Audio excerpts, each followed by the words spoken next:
Olá, galerinha aí do oitavo ano, tudo bom com vocês? Vamos dar continuidade às nossas correções, né? Essa correção aqui, ela corresponde ao bloco 8, onde vocês aprenderam um pouquinho dos indicadores sociais e econômicos.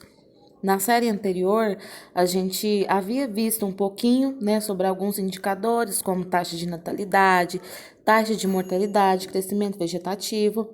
E no oitavo ano, nessas aulas agora, vocês viram um pouquinho mais dos indicadores, principalmente econômicos, né? Esses a gente não tinha visto anteriormente.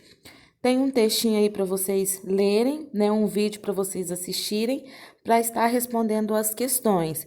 Vamos à leitura aqui do texto bem rapidinho para a gente entender o conceito.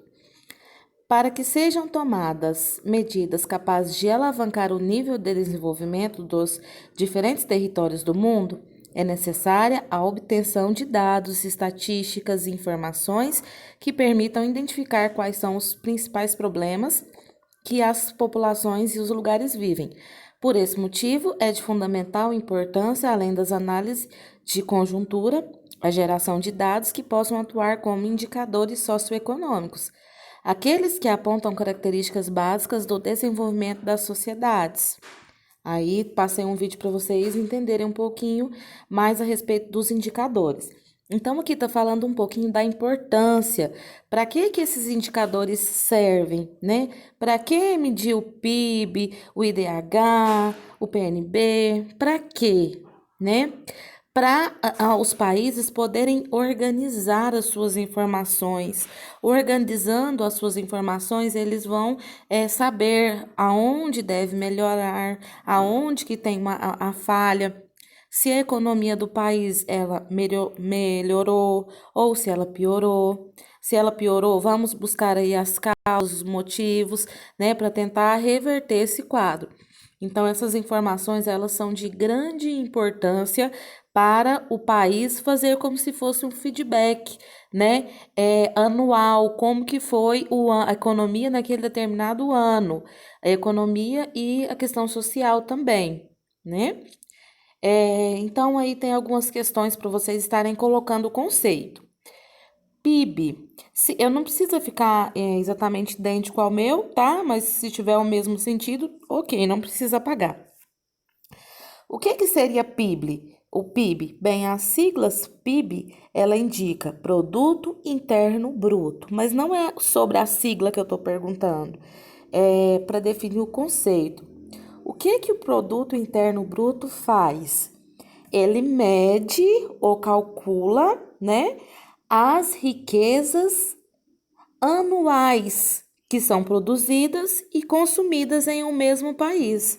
Então, tudo que é produzido e consumido dentro de um país entra, né, para a taxa aí do PIB. É um indicador mais econômico, ok? Tudo que é produzido, você vai colocar assim. Ele calcula tudo que é produzido e consumido em um país. Esse é o PIB.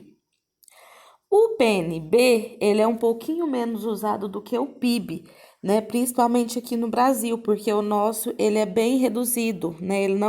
A gente não tem um PNB muito alto.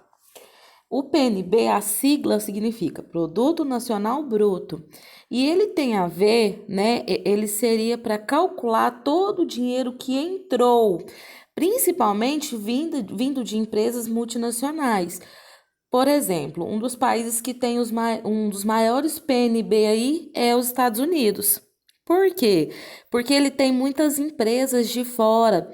Ele tem o McDonald's, ele tem a Coca-Cola, ele tem várias empresas que têm sede em outros países. E esses países, eles têm que mandar o dinheiro, né? Eles têm que pagar para a sede dessa empresa, né, para multinacional. Então, a Coca aqui, né, ela vende aqui, tem até uma distribuidora da Coca aqui, mas uma parte do lucro vai lá para os Estados Unidos, porque a empresa é de lá. E isso acontece com várias outras empresas. Aqui no Brasil, o nosso, como eu falei para vocês, o nosso não é PNB, não é muito elevado, porque nós temos pouquíssimas empresas, né? Um exemplo aí de uma das maiores empresas que a gente tem multinacional é a Petrobras, né? Só que são poucas, né? A Petrobras é uma, mas são pouquíssimas empresas aí que estão aí agindo em outros países, tá? Então, o PNB, ele mede ou calcula todo o dinheiro que entrou, só isso. O IDH, o que seria esse IDH? O IDH, ele avalia os aspectos de desenvolvimento humano. Pode colocar aí assim: avalia aspectos de desenvolvimento humano. Como assim aspectos de desenvolvimento humano, né? Ele vai avaliar a qualidade de vida de uma pessoa naquele determinado país. Como que ele vai fazer isso? Através de taxas, né? Na educação, por exemplo, a taxa de analfabetismo, taxa de pessoas que estudaram tem nível superior. Na saúde, ele vai analisar questões como mortalidade infantil, expectativa de vida, né? Ele vai analisar mesmo as condições humanas de se viver naquele país. Esse é o IDH. Aí a gente tem aí embaixo também o PPC. O PPC, ele mostra o poder de compra dos países. Então, tem muitos países, né, que compram aí empresas, indústrias, em outros países. Aqui no Brasil, a gente tem várias empresas que venderam a própria Petrobras, mesmo que eu citei agorinha, não é toda nossa, né? Já tem boa parte dela que outros países compraram. Então, o PPC, ele mede justamente esse poder de compra dos países, né? Eles investem em outros países. E o PPC faz esse levantamento. Aí a gente tem também aí, por último, o Gini. O Gini, ele é uma taxa que mostra a concentração de renda, ou seja, a questão da desigualdade social. A gente sabe que é muito evidente, né? Principalmente em países subdesenvolvidos. Algumas pessoas têm muito dinheiro, outras pessoas são muito pobres, né? Enquanto uns têm a mesa farta, outros passam fome. Então, o Gini, ele mostra justamente essa desigualdade, né? A diferença entre o rico e o pobre. Então, é a concentração de renda. Pode colocar assim: mostra a concentração de renda, ou mede a concentração de renda. Aí a gente tem aí, na aula 2, um outro textinho aí de alguns indicadores sociais que vocês viram anteriormente. Esses indicadores, esses de cima que a gente viu aqui, são mais econômicos. Esses aqui de baixo são mais sociais, né? Eles que vão diferenciar, designar a classificação do país, se ele é um país rico, desenvolvido, ou se ele é um país subdesenvolvido, em desenvolvimento, né? Um país ou um país chamado também de pobre, ok? Então, quem vai medir são essas taxas aqui que vão ser calculadas para definir a posição lá dos países. Aí a gente tem aí a expectativa de vida, é a média de anos de vida de uma pessoa em determinado país. Até quantos anos, né? Aqui no Brasil varia de 70 a 80 anos. Mas lá na África, em alguns países lá, a expectativa de vida da pessoa é de 50 anos. Né? É muito difícil você encontrar uma pessoa com mais de 50. Seria a mesma coisa de você encontrar uma pessoa com 100, com 95, 100 anos aqui. Então, é muito difícil. A taxa de expectativa de vida lá é muito pequena. Lembre-se, expectativa de vida é a média de quantos anos a pessoa vai viver naquele determinado país. Aí a gente tem a taxa de natalidade, que é uma taxa que a gente viu anteriormente, que é a quantidade de bebês nascidos vivos em um período de um ano. Todas essas taxas, elas são medidas anualmente, lembrem, ok? Taxa de natalidade, quantos bebês nascidos vivos naquele ano. Taxa de mortalidade, quantas pessoas morreram durante o ano. De todas as formas, né? De forma natural, de acidente, de homicídio, todas as formas. Então, a taxa de mortalidade, ela vai medir tudo, ela vai calcular todas as pessoas que morreram. Lembra que depois, para chegar a um crescimento de um país, quantas pessoas aumentaram naquele determinado ano, vai pegar a taxa de natalidade e diminuir com a taxa de mortalidade. É aquele conceitozinho básico que eu passei para vocês. TN menos TM é igual a crescimento vegetativo. Taxa de natalidade menos a taxa de mortalidade é igual ao crescimento vegetativo. Por exemplo, se aqui em Rio Verde, no ano de 2019, nasceram 2.000 bebês vivos, mas morreram 1.000 pessoas, a taxa o crescimento naquele ano, né, vai ser 2.000 menos 1.000, que vai dar no final um crescimento vegetativo de 1.000.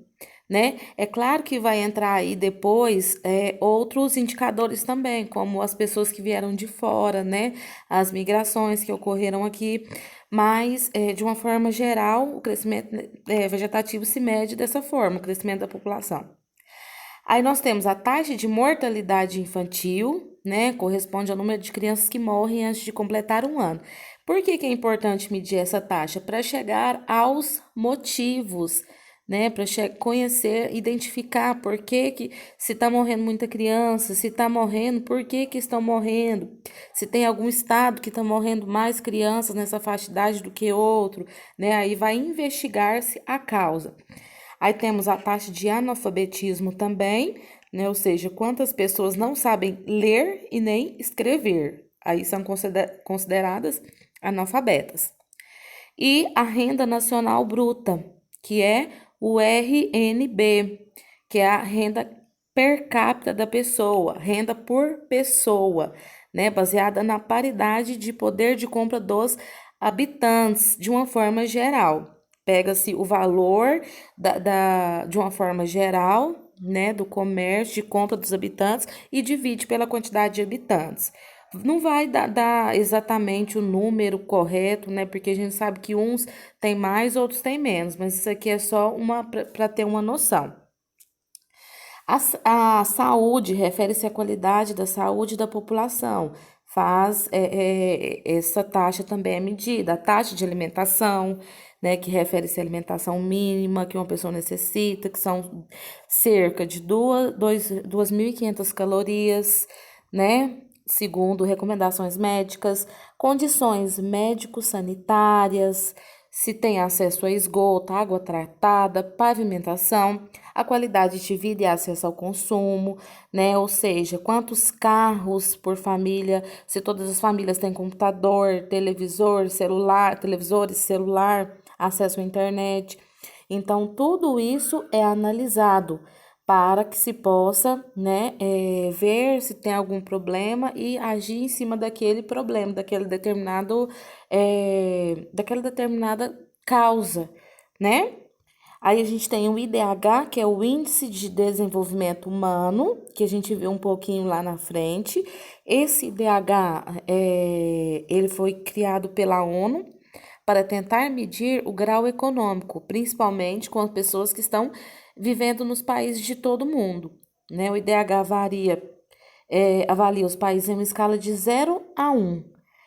O índice 1 não foi alcançado por nenhum país do mundo, pois tal índice iria significar que determinado país apresenta uma realidade quase perfeita, e não é, a gente sabe que não é assim que acontece, né? Também é bom ressaltar que não existe nenhum país do mundo com o índice 0, pois se isso ocorresse, era o mesmo que apresentar, por exemplo, taxas de analfabetismo 100%. E todos os outros indicadores em níveis desastrosos. Então, não tem nenhum país que tem um índice 0, né? E não tem nenhum país que tem 100%. Todos os países têm desigualdade. Claro que alguns mais, problemas de desigualdade, alguns mais, outros menos, mas todos os países têm, né, aí a sua desigualdade, o seu problema interno aí.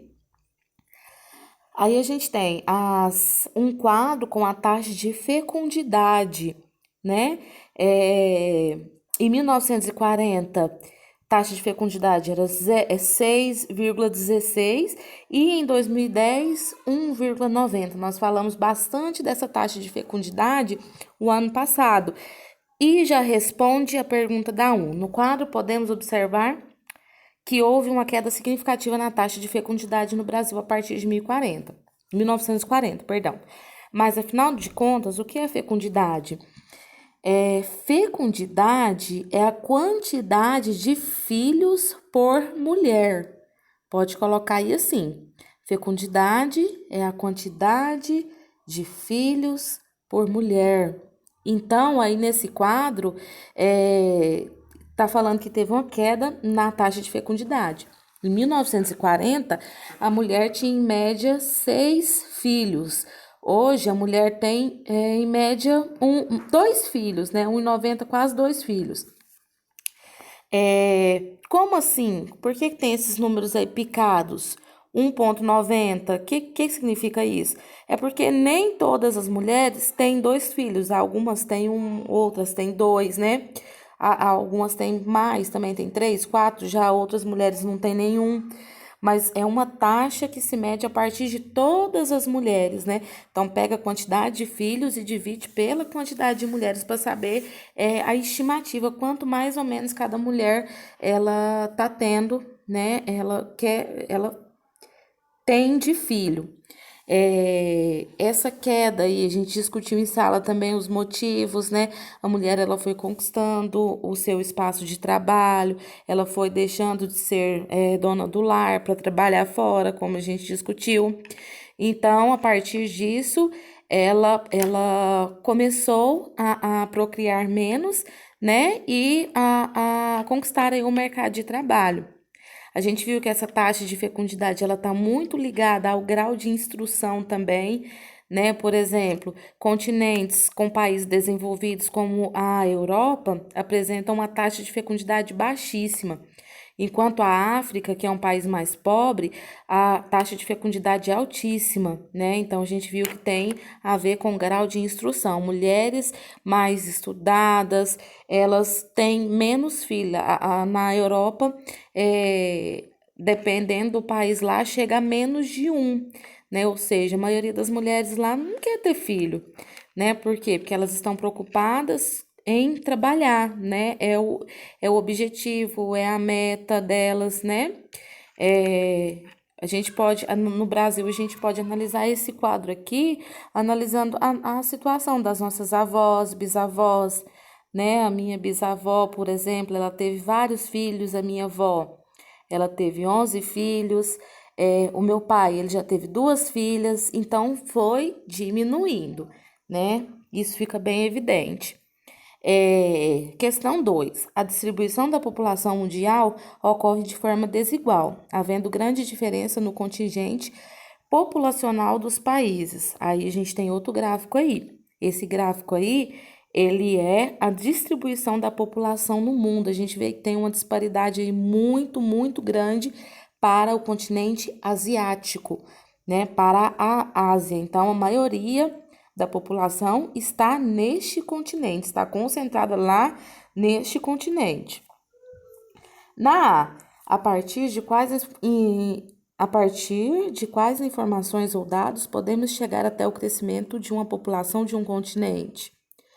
Como eu falei anteriormente, como que a gente mede o crescimento de uma população? Taxa de natalidade menos a taxa de mortalidade. Então, pode colocar aí, a partir das taxas de natalidade e mortalidade, juntando com outros indicadores sociais e econômicos também, e também com a migração, ok? Na B, quais são os 3 continentes que apresentam maior crescimento populacional de acordo com o gráfico? Então, a gente vê aí, como eu falei para vocês, uma disparidade populacional muito grande para a Ásia. É o continente bem à frente aí, em questão de população. Depois, a gente tem aí a África, né? Segundo mais populoso. E em terceiro, a América, ok? Então, Ásia, África e América. Resposta da B. Na questão 3. Quais são os fatores que determinam a classificação dos países em desenvolvidos e subdesenvolvidos? São o quê? É aquilo que a gente está acabando de estudar. São os indicadores sociais e econômicos. Só isso. Os indicadores sociais e econômicos vão determinar se um país é desenvolvido ou subdesenvolvido, ok? Na 4, qual a importância dos indicadores econômicos e sociais para os países? Fala lá no comecinho do texto, qual que é a importância? A partir desses indicadores que os países eles vão agir em um problema encontrado, né? Eles vão ter o controle, a partir dos indicadores eles têm um controle da sua economia para poder compará-la com outros países e para poder estar agindo sobre algum problema que tiver lá nos seus indicadores. Por exemplo, se está morrendo muitas crianças, se o PIB está muito baixo, né? Então, ele vai agir em cima daquele problema através dos indicadores econômicos dos países. Aqui no texto também fala, ó. Os indicadores sociais são meio utilizados para designar países como sendo ricos, pobres. Com isso, organizações internacionais analisam os países segundo eles, né? Então, para diferenciar se um país é rico ou pobre, e também para apresentar a realidade daquele país e para ele, assim, poder melhorar a sua realidade. Ok? Então é isso, essa foi a correção desse bloco de atividades. Se tiver qualquer dúvida, anota aí para estar esclarecendo lá no plantão de dúvidas. Tá bom, meninos? Tchau, tchau.